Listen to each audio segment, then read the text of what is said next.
నా లక్ష్యం ఒకటే, పార్టీ కోసం అహర్నిశలు కష్టపడిన కార్యకర్తల నాయకులకి గుర్తింపు ఉండాలి. గ్రామ స్థాయి నాయకులు రాష్ట్ర స్థాయికి ఎదగాలి, పాలిట్ బ్యూరో రూమ్ లో అడుగు పెట్టాలనేదే నా లక్ష్యం. పార్టీ ముందు ఒక ప్రతిపాదన ఉంచాను.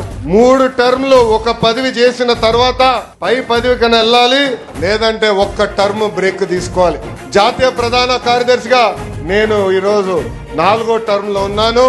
గౌరవ అధ్యక్షుడు వారు నేను కోరేది ఆ సంస్కరణ నాతో మొదలు పెట్టాలని ఈ సభాముఖంగా నేను కోరుతున్నాను.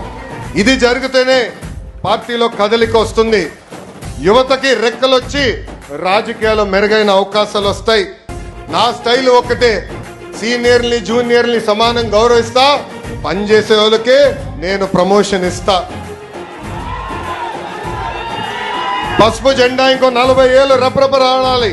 దానికి ఎప్పుడు నిరంతరం పార్టీలో యువ రక్తం మారాలి. దానికి అందరి సహకారం ఉండాలి.